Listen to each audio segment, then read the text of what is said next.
Pak Jokowi seperti itu.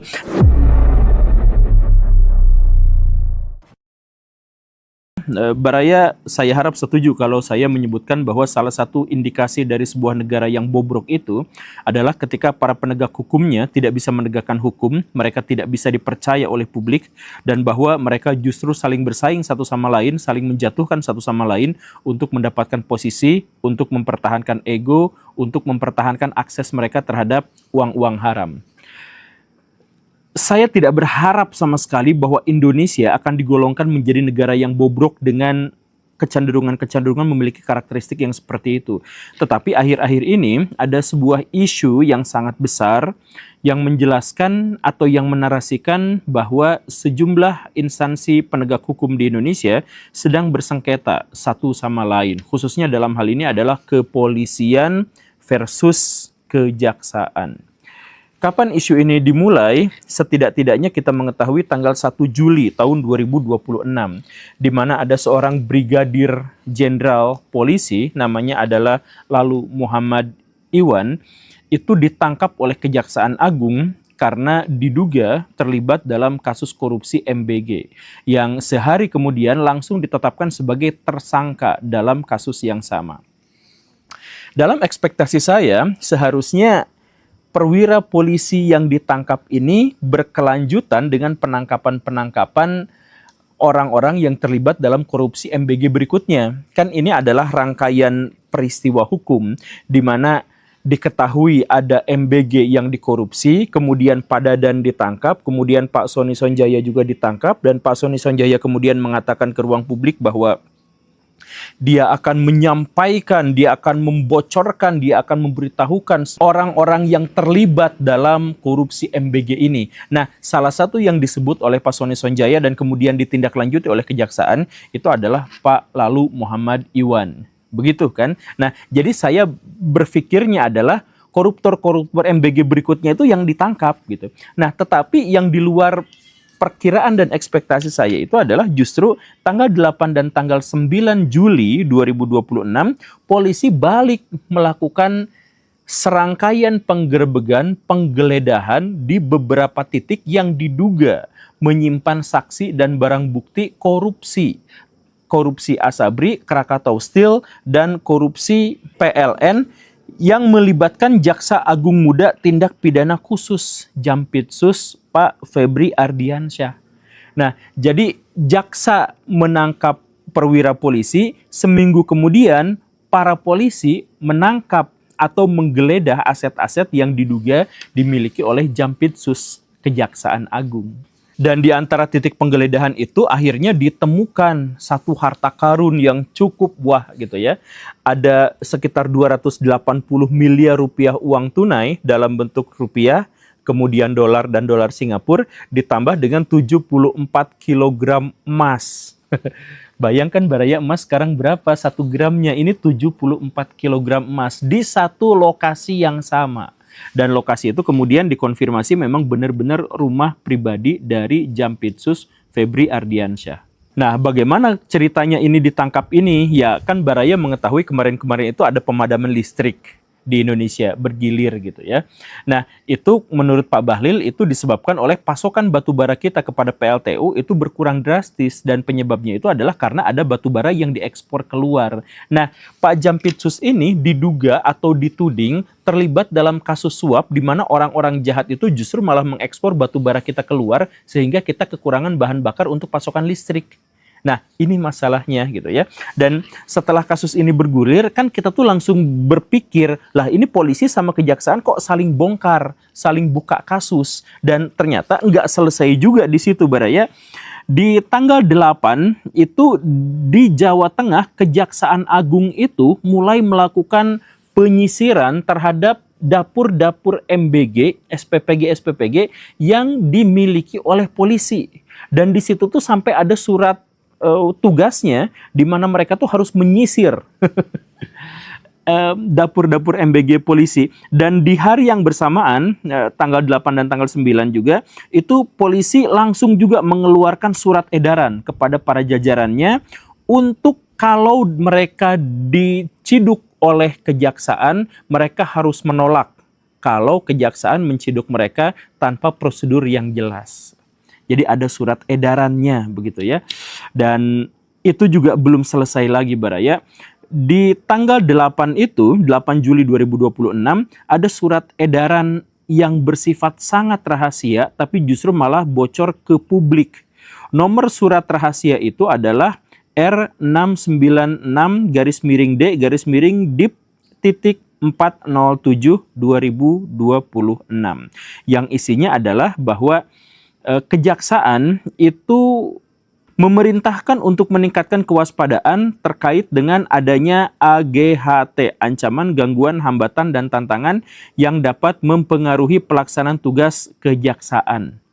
Nah, dan kemudian di sini di surat itu juga disebutkan supaya penerima surat itu agar menghindari menyampaikan komentar ke publik, menyampaikan informasi dan pendapat ke publik terkait dengan perkara yang sedang ditangani.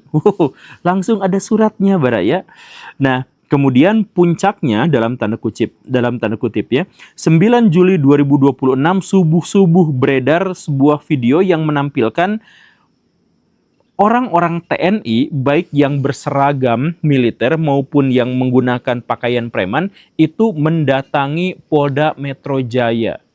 Apa yang mereka lakukan? Menurut Indonesia Policy Watch, itu mereka itu sedang mengupayakan untuk mengambil secara paksa barang bukti dan saksi-saksi terkait dengan masalah pidana pencucian uang. Nah, jadi kejaksaan nangkap polisi, lalu polisi nangkap kejaksaan, lalu mereka bertukar informasi satu sama lain untuk saling menghindari satu sama lain dan seterusnya. Kemudian akhirnya datanglah tentara di sini. Apa sebenarnya yang terjadi di Indonesia gitu? Kenapa para penegak hukum itu memperlihatkan persengketaan yang begitu dalam gitu? Ya memang orang-orang di sana tuh banyak yang menyangkal, banyak yang nggak mau ngomong, kayak di surat kali ini memang disuruh tidak boleh ngomong gitu ya. Kemudian tentara menyangkal bahwa kami tidak menggeruduk Polda gitu ya, tapi kan itu kelihatan, itu videonya ada jelas Pak. Jadi video-videonya itu ada tentara-tentara yang rambutnya jelas cepak, kemudian bawa senapan berlaras panjang gitu, kemudian datang ke Polda, itu kan jelas. Jadi mau disangkal gimana juga kan itu udah ada videonya gitu. Dan kemudian setelah itu kejadiannya apa? Kejadiannya adalah polisi berjaga-jaga, polisi BRIMOB berjaga-jaga dengan senjata laras panjang juga. Jadi ini Polda dibentengi oleh para polisi berseragam lengkap, bersenjata lengkap. Karena sebelumnya sudah ada tentara yang datang ke sana berseragam lengkap, bersenjata lengkap. Videonya ada, beritanya sudah ada, tapi kemudian disangkal. Nah ini yang akhirnya membuat kecurigaan masyarakat kita tuh menjadi semakin hari itu semakin kuat gitu. Jadi apa yang sebenarnya terjadi di Indonesia tuh? Nah, tapi kalau saya gitu ya, saya tuh mencoba untuk ngambil sisi positifnya Baraya. Jadi kita tuh nggak boleh terlalu negatif terus-terusan gitu. Kita tuh juga bisa melihat ini sisi positif. Jadi kalau ini memang benar terjadi, di mana kejaksaan menangkapi orang-orang polisi dan polisi menangkapi kejaksaan yang terlibat dalam korupsi, dalam suap, nepotisme dan sebagainya, maka ini tuh berarti kabar baik bahwa mereka itu sedang melakukan pembaruan-pembaruan gitu. Tetapi kalau kita mau masuk ke ranah yang lebih konspiratif, maka ini tuh sebenarnya berita yang sangat-sangat buruk Baraya. Loh, kok beritanya sangat buruk? Jadi gini saya ceritain ya. Ini teori konspirasi ya Baraya, kita jelaskan gini. Jadi Jampitsus kesayangan kita yang sekarang sedang bersengketa dengan polisi itu adalah seorang yang dikenal karena mengungkap kasus-kasus yang sangat besar di Indonesia. Di antaranya adalah kasus Jiwasraya yang merugikan negara 16,8 triliun rupiah, itu beliau yang ngurusinnya. Kemudian Asabri yang merugikan negara 22,78 triliun rupiah. Kemudian kasus Garuda Indonesia 8,8 triliun rupiah. Tata Niaga Timah yang dulu itu ya 271 triliun rupiah. Kemudian Pertamina 285 triliun rupiah. Angka-angka belakangnya belum disebutkan ya. Kemudian kasus impor gula Pak Tom Lembong itu 194 miliar rupiah. Kemudian kasus minyak goreng yang dulu bikin Ibu Megawati jangan ngegoreng ke ibu-ibu gitu ya. Itu kan sebenarnya kerugian negara itu 11,88 triliun rupiah karena minyak goreng kita justru malah diselundupkan keluar gitu ya.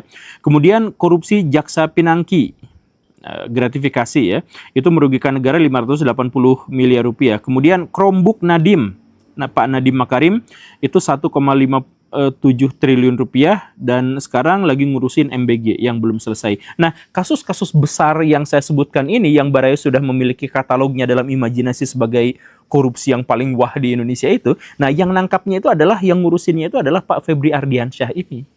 Begitu. Nah, itu faktanya, tetapi di balik teori konspirasinya adalah bahwa sebenarnya penangkapan-penangkapan orang-orang yang terduga korupsi dalam kasus-kasus besar ini sebenarnya tidak benar-benar dalam upaya penegakan hukum. Tetapi Pak Febri ini konon katanya ini adalah anak buah Pak Jokowi dulu tuh. Dan Pak Jokowi itu adalah orang yang sangat mahir, sangat lihai dalam menggunakan kasus korupsi sebagai cara untuk menyandera orang lain. Itu teori konspirasinya. Jadi kalau Baraya misalkan menemukan kasus Jiwasraya gitu ya, kasus Asabri gitu yang merugikan negara puluhan triliun atau sekian puluh triliun rupiah gitu ya. Nah, tokoh-tokoh utamanya itu tidak ditangkap tapi justru disandra. Misalkan dalam kasus Jiwasraya yang merugikan negara belasan triliun rupiah itu kan ada nama Bakri di sana, pentolan Golkar.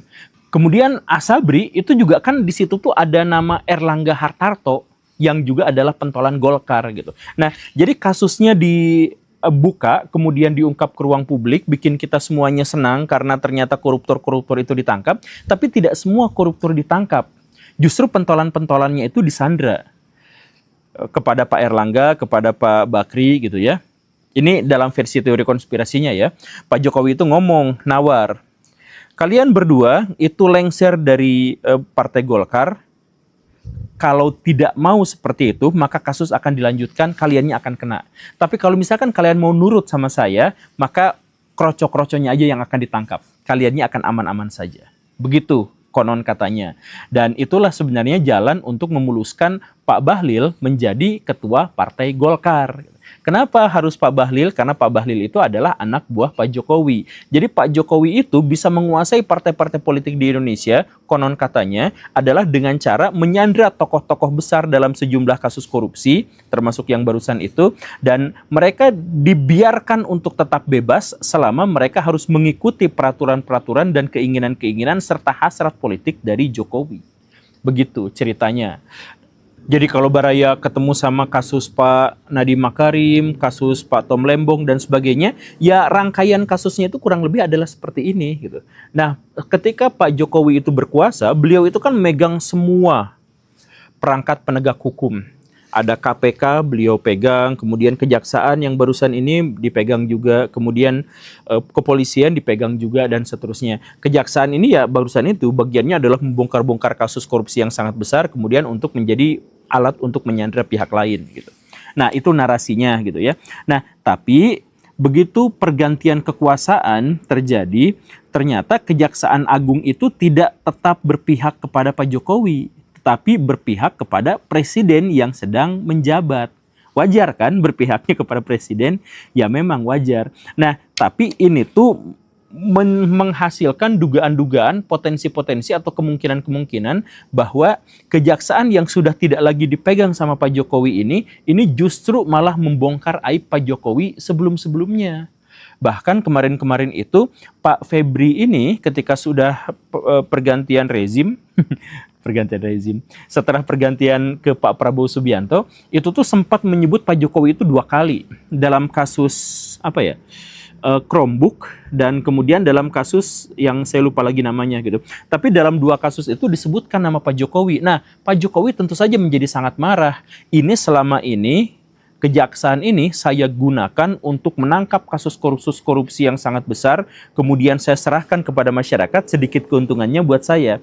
Tetapi sekarang ternyata dia tidak loyal kepada saya, justru loyal pada presiden selanjutnya, yaitu Pak Prabowo. Maka dari itu, Pak Jokowi kemudian menggunakan kekuasaannya terhadap kepolisian dan terhadap KPK untuk menyerang balik terhadap kejaksaan. Makanya kemudian sekarang kejaksaan itu justru malah diserang sama polisi. Nah, menyadari hal itu, Pak Prabowo yang memang sudah mulai retak dengan Pak Jokowi, itu kemudian melindungi kejaksaan dengan menempatkan aparat-aparat militer di sekitaran situ. Bahkan kemudian menggeruduk Polda Metro Jaya untuk memaksa mengambil alih beberapa saksi kunci dan bukti-bukti. Baraya tahu nggak bahwa Pak Jokowi itu sebenarnya bukan politisi, dia biasa-biasa aja, dia adalah seorang pengusaha kayu. Tetapi kenapa dia bisa menjadi pejabat dan menjadi politisi dan akhirnya menjadi presiden dan sekarang jadi senior dari sebuah partai politik yang sangat besar atau senior dari beberapa partai politik yang sangat besar? Kan ceritanya di Solo itu dulu kejadiannya itu yang sangat dominan itu adalah PDIP, dan PDIP itu pada waktu itu disepuhi oleh Pak Rudi Kumis, FX Rudi, mohon maaf ya. Nah, Pak Rudi itu masalahnya adalah non-Islam. Tetapi karena dia menang dari sebuah partai yang memang dominan di sana, maka dia kemungkinan besar akan menjadi wali kota atau menjadi penguasa Solo itu. Nah, karena khawatir karena Solo dipimpin oleh seorang non-Muslim atau seorang kafir, maka kelompok Anu itu kemudian bikin cerita-cerita sedemikian sehingga akhirnya Pak Rudinya ada di bawah, sedangkan yang naiknya itu adalah Pak Jokowi. Jadi Pak Jokowi bukan siapa-siapa, hanya pengusaha kayu, tapi dia diangkat setidaknya tokoh yang memimpin Solo pada waktu itu adalah Muslim gitu. Nah, dari situlah akhirnya Pak Jokowi ternyata populer dan seterusnya hingga menjabat sebagai presiden dan akhirnya menjadi sesepuh bagi beberapa partai politik besar di Indonesia. Ya, tapi apapun itu, seperti yang saya katakan, walaupun kita tidak bisa menunjuk kelompok Anu itu, kita sebut saja partai X gitulah ya, bukan berarti dia ikutan pemilu, tapi anggap aja itu namanya adalah partai X. Walaupun kita tidak bisa menunjuk partai X yang dimaksud itu, kita bisa mengetahui jejak-jejaknya dan dampaknya sangat besar. Ahok bisa begini begitu adalah gara-gara partai itu, dan Jokowi bisa naik sebagai presiden itu adalah gara-gara partai itu. Dan kita juga memang tidak akan fokus kepada kelompok yang dimaksud itu atau partai X yang dimaksud itu, karena kita akan fokusnya kepada Pak Jokowinya. Kita harus menggarisbawahi dari awal bahwa Pak Jokowi itu memang bukan berasal dari partai politik, tetapi muncul gara-gara kecelakaan yang disebabkan oleh kelompok X tadi itu atau partai X tadi itu gitu. Nah, kabar baiknya atau sisi positifnya dari Pak Jokowi yang muncul dari kalangan rakyat, dari kalangan pengusaha, dari kalangan orang non politik itu adalah bahwa beliau tidak terkontaminasi awalnya oleh kebusukan-kebusukan politik, sehingga ketika beliau menjabat sebagai wali kota Solo itu dicintai luar biasa sama rakyat karena dia ngerti soal rakyat, dia merakyat sesungguhnya, bukan gimmick gitu awalnya, makanya dia dicintai oleh rakyat Solo. Tetapi pada masa-masa selanjutnya muncullah sisi-sisi negatif. Sisi negatif apa itu? Yang pertama, ini sisi negatif ketika Pak Jokowi muncul sebagai sebuah fenomena ya. Yang pertama, dia dimanfaatkan oleh partai-partai politik untuk mendongkrak suaranya. Kemudian yang kedua, dia dikerubuti oleh oligark media yang kemudian memanfaatkannya dalam investasi jangka panjang. Dan yang ketiga adalah pada akhirnya Pak Jokowi bukan hanya terlibat dalam dunia politik yang kotor, tetapi dia menjadi pemimpin boneka. Nah, kita runut satu-satu ya. Kita runut dari bahwa Pak Jokowi itu kemudian dimanfaatkan oleh partai-partai politik untuk mendongkrak suaranya. Misalkan gini Baraya, kan kita mengetahui bahwa Pak Jokowi itu karena bukan berasal dari partai politik, maka dia masih bersih secara politik, dan ketika menjabat sebagai wali kota Solo, dia sangat dicintai oleh rakyatnya. Nah, ini kemudian dimanfaatkan oleh partai-partai untuk mendongkrak suaranya. Bahkan sampai sekarang PDIP dengan, saya mohon maaf ya, dengan Ibu Megawatinya percaya sepenuhnya bahwa Jokowi bisa naik sebagai presiden, menjadi orang besar dan sebagainya, itu adalah gara-gara PDIP-nya gitu. Bahkan Ibu Megawati berkali-kali menekankan, menegaskan bahwa Jokowi itu bukan siapa-siapa tanpa PDIP dan sebagainya. Padahal kalau misalkan kita lihat datanya, yuk kita nonton datanya Baraya, justru sebaliknya, PDIP itu dulu suaranya tuh mau anjlok, tidak tertolong, dan satu-satunya cara agar dia bisa suaranya bisa bertahan di atas adalah dengan mencalonkan Joko Widodo sebagai kepala daerah di Jakarta dan kemudian menjadi presiden di Indonesia. Kan begitu. Kan makanya dulu itu kan, saya mohon maaf ya, kan Ibu Megawati itu pengen berkuasa, tetapi kalau misalkan mencalonkan dirinya sendiri maka suara PDIP akan jatuh, dan sebenarnya PDIP dan Megawati juga sebenarnya tidak memiliki celah suara yang signifikan. Karena itu diangkatlah Jokowi. Maka Jokowi itu sebenarnya adalah cara PDIP untuk bisa mempertahankan suaranya, kan begitu. Bukan sebaliknya, bukan Jokowi tidak ada apa-apanya tanpa PDIP. Sebaliknya, Jokowi digunakan oleh PDIP untuk menaikkan suaranya, kan begitu ya. Itu datanya, atau itu misalkan itu penjelasannya. Itu itu surveinya pernah ada gitu. Makanya sekarang pendukung Jokowi itu jauh lebih banyak daripada pendukung PDIP gitu. Makanya PDIP naik itu gara-gara Jokowi dan kemudian Ibu Risma dan seterusnya gitu ya. Nah, tapi apapun itu, sisi buruk dari kemunculan Jokowi sebagai fenomena itu adalah bahwa dia menjadi alat politik untuk menaikkan partai politik tertentu. Itu yang pertama. Dangdutannya udah mulai lagi. Itu yang pertama. Kemudian yang kedua itu adalah sejak Jokowi berkuasa atau sejak Jokowi muncul itu, dia langsung dikerubuti oleh oligark media. Dia menjadi media darling, dia dicintai banget sama media. Buku-buku tentang dia bermunculan, kemudian artikel-artikel yang menjelaskan tentang karir politiknya bermunculan, semuanya bermunculan, dan seterusnya dan seterusnya. Dan pada akhirnya itulah yang kemudian dijadikan kendaraan oleh Jokowi naik sebagai presiden. Jadi gini Baraya, Pak Jokowi menang di Pilkada DKI dan kemudian Pak Jokowi menang sebagai Presiden Indonesia itu karena dia menggunakan strategi kampanye non-tradisional. Dia nggak pakai spanduk yang banyak-banyak kayak gitu. Dia nggak kampanye di panggung sambil joget-joget dangdut seperti itu. Yaitu cara lama. Dia masih menggunakan itu sebagai transisi. Tetapi cara paling efektif yang dia gunakan dan menjadi sebuah revolusi besar dalam kampanye di Indonesia itu adalah dia pakai medsos. Ada buzzer-buzzer langsung berkumpul di situ, bikin cerita, bikin akun-akun palsu apa segala rupa.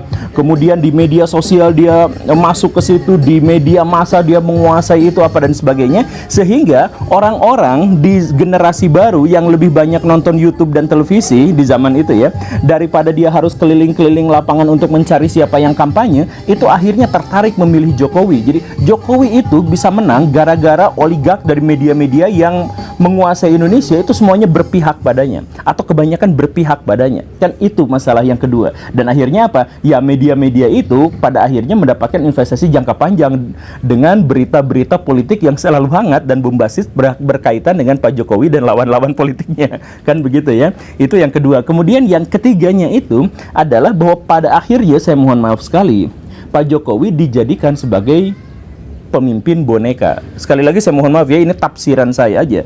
Kenapa saya bisa mengatakan bahwa Pak Jokowi di awal-awal pemerintahannya itu adalah pemerintahan boneka? Saya ingat betul ketika Pak Jokowi itu masih sangat idealis.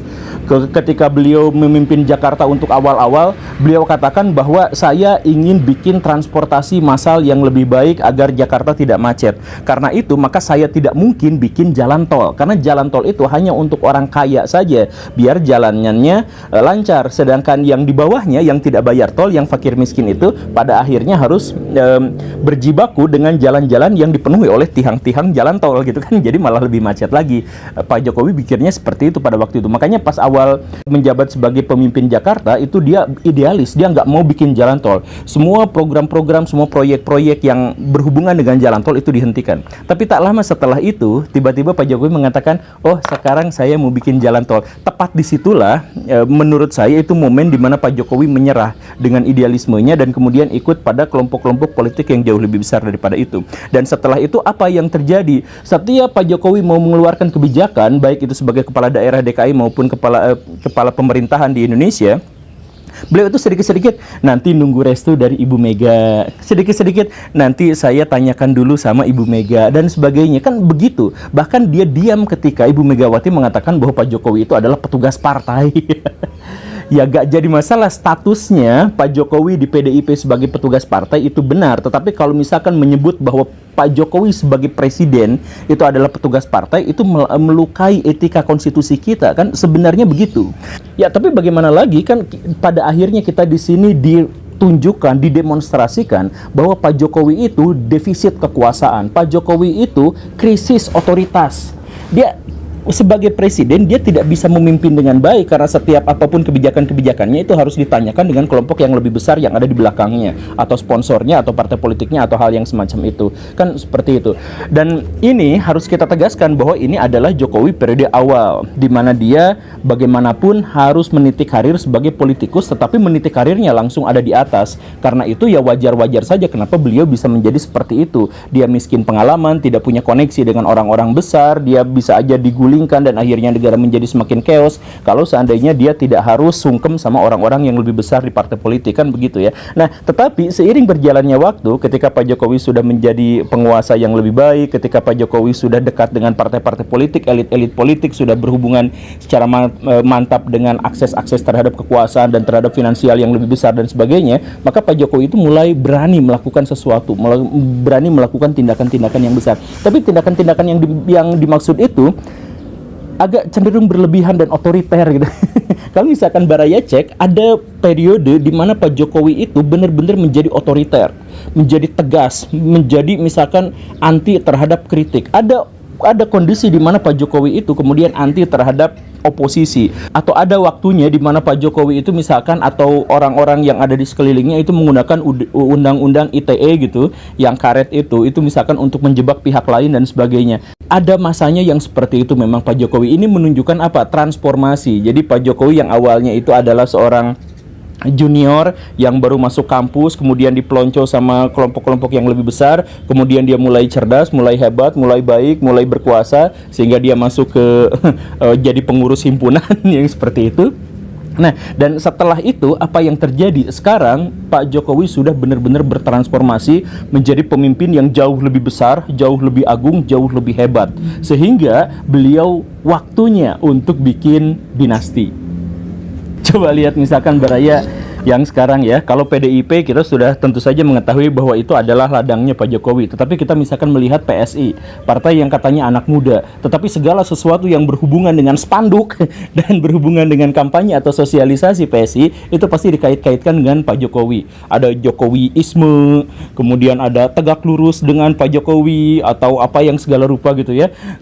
Jadi PSI itu saya bingung pada saat ini gitu ya, kan mengakunya sebagai partai anak muda dengan gagasan muda, dengan idealisme muda dan sebagainya, tetapi sejak awal sangat terlihat pragmatis, setidaknya dilihat dari kampanye-kampanyenya gitu, atau dilihat dari sosialisasi-sosialisasinya. Kok bukan mengedepankan program, bukan mengedepankan gagasan, ideologi kami itu ada di sini dan sebagainya, tetapi yang dikedepankan itu adalah figur gitu ya. Bahkan mengangkat anak Pak Jokowi sebagai ketumnya dalam waktu yang sangat sebentar ya, walaupun ngobrolnya udah lama gitu ya, tapi diangkatnya dalam waktu yang sangat sebentar.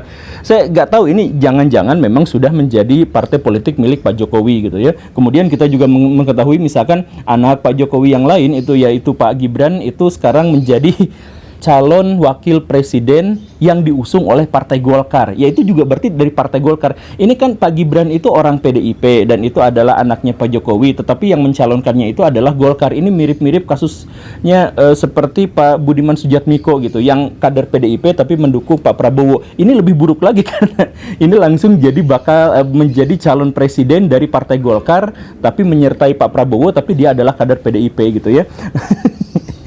Nah, tapi apapun itu menunjukkan bahwa sekarang Pak Jokowi itu sudah menjadi senior, sudah menjadi godfather yang baru gitu. Jadi ketika awalnya dipelonco, kemudian sekarang kemudian menjadi pengurus himpunan, dan pada akhirnya dia menjadi yang teratas, menjadi senior utama, dan semuanya menjadi takut pada beliau itu gitu. Nah, bikin dinasti, kemudian bikin jaringan-jaringan kekuasaan yang baru dan lain sebagainya. Sedemikian sehingga sampai bahkan semua calon presiden di Indonesia sekarang itu pasti dikaitkan dengan Pak Jokowi. Misalkan Pak Prabowo gitu ya, Pak Prabowo itu kan selalu ada spanduknya misalkan di sana itu bahwa ada ucapan, ada kutipan Pak Jokowi, yaitu sekarang waktunya atau sekarang gilirannya Pak Prabowo untuk mengurus negara. Kan ngurus negara itu harusnya yang milih rakyat, tapi kenapa di situ spanduknya ditanamkan bahwa kata Jokowi, sekarang waktunya Pak Prabowo gitu.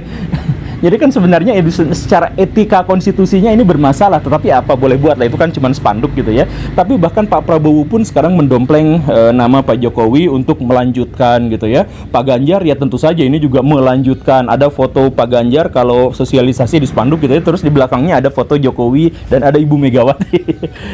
Jadi Jokowi sekarang jadi tokoh sentral, dan bahkan Pak Anies yang menjadi lawan ya sekarang, yang katanya perubahan, tidak melanjutkan Jokowi tapi perubahan, koalisi perubahan itu nggak tahu gimana ceritanya, calon presidennya adalah Pak Anies, tapi wakilnya secara mendadak tiba-tiba menjadi Caimin atau Gus Imin, yang sebenarnya memiliki hubungan yang akrab dengan Pak Jokowi di masa yang sebelumnya gitu. Jadi sebenarnya ya semuanya jadi Jokowi gitu. Pak Prabowo iya, anaknya jadi calon wakil presidennya, kemudian Pak Ganjar iya karena berasal dari partai politik yang sama, kemudian Pak Anies iya karena wakilnya ternyata adalah temannya Pak Jokowi dan sebagainya. Ya mungkin itu mah jadi semuanya mengerucut pada satu tokoh yang namanya Jokowi dan akhirnya ada yang namanya Jokowiisme gitu. Ini menunjukkan bahwa transformasinya berhasil dari orang yang dipelonco sampai sekarang menjadi seniornya yang paling utama gitu. Ya mungkin kalau misalkan diasosiasikan begitu gitu ya, atau diumpamakan menjadi seperti itu. Dan ada yang unik juga kemarin-kemarin itu, ada dua yang unik tuh. Menurut saya itu ada yang dua yang unik. Yang pertama itu adalah, ini aneh. Jadi sejak Nasdem mengajukan Pak Anies Baswedan sebagai calon presiden yang itu merepresentasikan oposisi Pak Jokowi, itu benar ya, merepresentasikan oposisinya Pak Jokowi gitu ya. Nah, ternyata Nasdem itu langsung diguncang oleh banyak sekali skandal-skandal. Gak lama setelah dia menyatakan Pak Anies yang menjadi calon presidennya, tiba-tiba tokohnya misalkan Pak J. Plate itu ditangkap KPK gara-gara korupsi sekian triliun. Terus Pak Limpo tiba-tiba ditangkap KPK gara-gara kasus korupsi. Bahkan Gus Imin kasus-kasus yang dulu dikuak lagi sama KPK sekarang gitu. Gimana? Apakah ini, saya nggak tahu ya ini kebetulan atau enggak. Tapi kalau misalkan ini kebetulan, kayaknya kebetulannya keterlaluan. Jadi nggak lama setelah mencalonkan dari pihak oposisi, Nasdem kemudian digoncang dengan huru-hara partai politik yang korup dan lain sebagainya. Kita tidak tahu itu. Tapi kok pas gitu.